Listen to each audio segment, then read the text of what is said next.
Chapter 2. The Potential Aims of a Mastermind Group. A mastermind group exists to help its members to achieve their goals.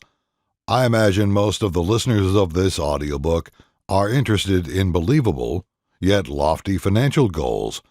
To these listeners, I say to become men and women of value, and the women to be virtuous. Most of the world's wealthy have valuable skills and work ethics which excess cash generally requires. They know what to do with resources, including all too common complaints, opinions, boredom, and so forth. Plus, they have the integrity and the legal environment that allows them to hold on to their cash. Unfortunately, critics of the Forbes 400 and critics of all those who aspire to wealth can be unfair. Socialist critics can't differentiate between a major Wall Street banker and the local independent convenience store owner. Plus, most can't acknowledge questions or relevant facts. There are plenty of people who see all business, investing, and even sales as theft, even many Republicans. Many socialists point of gaps and leaps in other people's stories, claims, and work. But, at least on campus, no one can question them on theirs. Don't treat people as suckers. Be prepared for smarter consumers. But these ignorant critics wield a lot of power, especially in certain cities and neighborhoods. Entertainment evidently failed to teach the masses economics or inconvenient things like the Bill of Rights, fair play, privacy, the Protestant work ethic, etc. Who are the enemies of capitalism and the Constitution in your local community? You can say you don't care, but if you succeed in your ventures, they will sure care about you. Avoid critics, go nowhere types, and parasites as much as possible. Obviously, try to be a producer or contributor, not a parasite. Be in control of your mindset. Monitor what you say to yourself. Interrupt negative behavior patterns. Keep your standards and your consciousness high. As Donald Trump says, cover the downside. Be as independent as possible. Every single day, pursue cash honestly and leave naysayers in the dust. Focus on what you have on your plate and get to work. When you are free for a moment, execute simple and/or manageable tasks without seeking approval, making an announcement, forming a committee, and so forth. A small but important task should simply be taken care of right away, if possible. Another aim of a mastermind frequently is personal development. Money seems to follow personal development. Many people who read books and frequent forums searching for ways to earn excess cash often seem to overlook personal development. Being in good physical health, providing genuine value, and consistently flexing your neurons in order to solve problems all contribute to an enhanced life, including excess cash. Look at personal development the way Buddhists look at Zen. What one wants to do is perfect a skill like archery, bonsai trees, or speech or writing. Achieving perfection of all humans is a goal of tyrants and their volunteers. Many Tradcom normie volunteers are unaware of this. When I was younger, liberals trying to attain human perfection really bothered conservative Christians. If your overall quality of life is good, you'll probably perform better at work and feel better overall. I found out about juicing vegetables and blending banana and berry smoothies through Bob from my mastermind. In fact, by using what Bob told me, I lost over 60 pounds in 8 months.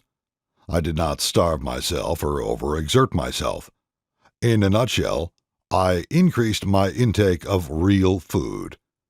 Let me give you a good juice recipe I learned in my mastermind real quick. The Lemon Ginger Blast.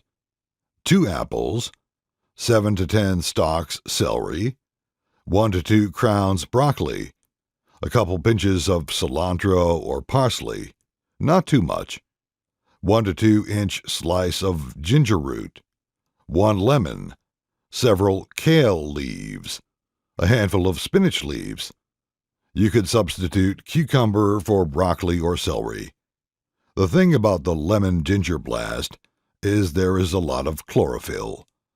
Berries, a beet, and kale make a good smoothie or juice, too.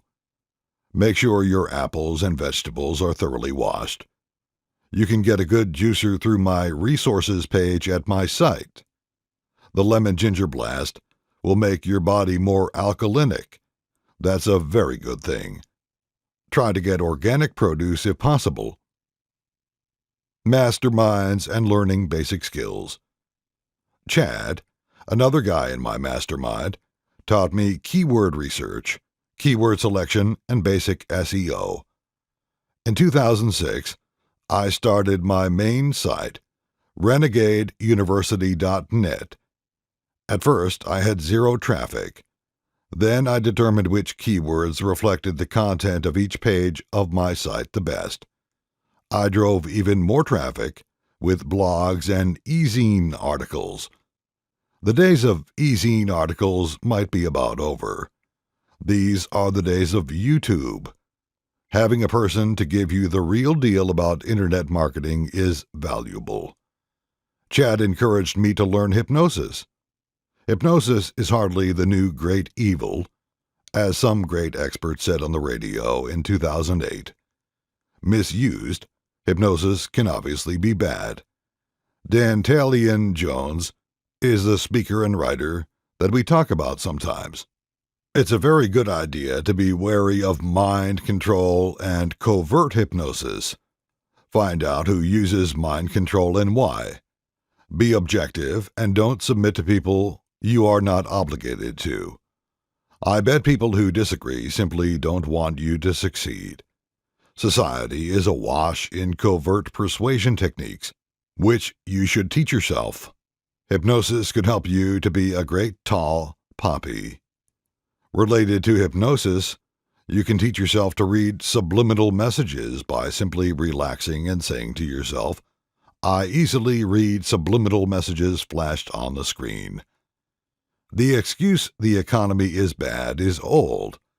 Maybe in some locations there's few jobs and high crime rates that discourage entrepreneurship. The Agenda 21 people seem to want people in the country to move to tiny apartments in major inner cities. Note the increased demand in public housing as well. There are trillions, if not quadrillions of dollars worth of currencies floating around the world. There's trillions in other debt and derivatives in the world. There are plenty of people, books, schools, workable ideas, and other real resources in the world. Focus on abundance. A scarcity mindset gets you nowhere, except to feel you're moving up in the authoritarian underworld. Again, focus on abundance. Turn off the TV. Avoid unnecessary chatter, especially with go-nowhere types, and get to work solving problems and searching through opportunities. Use common sense. Attempt to avoid professionals that have been co-opted by adversaries and mooches who need to sell you stuff. Usually, law enforcement and the muscle of your clients and stakeholders will allow for industrious individuals to conduct honest business. In sociology, we learn about the norm of reciprocity. It is basically the assumption that people will treat you as you treat them. Not following this norm on a large scale can ruin a civilization. Cronyism and out-of-kilter ideology threaten civilization, in my estimation. Think win and win as much as possible in all dealings, even with yourself. Being duplicitous isn't a must. Deceit isn't a must. Look at how certain people honestly profit, for real, in any outcome. Study the system if you're stuck. Then work the system for your benefit. Or start a different system. Hat tip to Mike Cernovich. There are lessons in courses, YouTube, seminars, books, and potential mentors you and your mastermind can master to accomplish pretty much anything. Choose a promising field and get to work. Make the time that passes count. Keep in mind you could volunteer for your mentor. If I recall correctly, author Ryan Holiday volunteered for Robert Greene, author of 48 Rules of Power. Working for free would have about the same effect, or more, as interning for a company or volunteering for a reputable political candidate. Volunteering should lead to learning best practices, skills, attitudes, or becoming an employee in a company. You can offer to volunteer for someone in your mastermind, or their employer, or their mentor. You might see if you can shadow or pick the brains of an immigrant who is industrious. Immigrants from anti-capitalist countries seem to have a very easy time in the U.S. getting established and growing their businesses. I'd be careful in being a political volunteer. You might see yourself as someone with a close variation of your name being mocked, lampooned, or gaslit by well-credentialed crooks. The well-credentialed crooks where I live constantly brag about having friends on the other side. Or you might be introduced to a person, a political opponent perhaps, who you are supposed to feed lines to or tell your version of the story. If this happens to you, I'd assume you volunteered to be played. I have thought several times, what if a person said, "F you, pay me," to the goons who request the dirty deed? We could say, "F you, pay me," to people who request free consulting and access to private information the parasites swear they're entitled to. I'd be very careful with allowing people to speak or send emails on your behalf. A saboteur could suggest a seemingly dim-witted assistant who you'd have to pay to ignore your commands. Hiring and directing employees can be challenging. House hacking could be a goal of mastermind group members. House hacking is where the owner lives in his apartment complex or triplex with his or her tenants.